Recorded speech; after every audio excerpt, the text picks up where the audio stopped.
আমি মেলাতে শাড়ির এই কাউন্টারে চলে এসেছিলাম।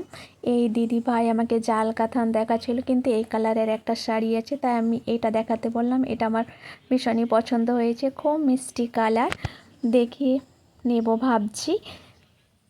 আমার তো খুব ভালো লেগেছে। আবার এই সাইডে যে কালারটা দেখাচ্ছে এটা আমার খুব ভালো লেগেছে, কিন্তু আমার এক দিদি ভাইয়ের আছে বলেই আমি এটা অ্যাভয়েড করলাম। তারপরে এই সাইডে এই হাতের যে গয়নাগুলো আছে আমার দেখতে খুব ভীষণই ভালো লাগে, তবু এগুলো আমি কখনো ইউজ করিনি বা পরিনি বলে আমি এগুলো নিলাম না। তারপরে তো এই সাইডে চলে এসেছি, এই সিটি গোল্ডের এই কানেরগুলো, এগুলো আমি পরতে ভালোবাসি। আর এবার ছেলে এখানে টোটো দেখেছে, কালেকশানগুলো রেখেছে, তারপরে এখানে চেপে বসলো। ও তো বিভিন্ন সুইচ টুইচ টিপে দিচ্ছিলো, আমার ভীষণই ভয় করছিল। সাইডে মেয়েরও ইচ্ছে হয়েছে ওর কাস্টমার সাজার, তাই মেয়ে তো টোটোতে উঠে পড়েছে। এইভাবেই আনন্দ করে সন্ধ্যেটা কাটিয়ে নিলাম।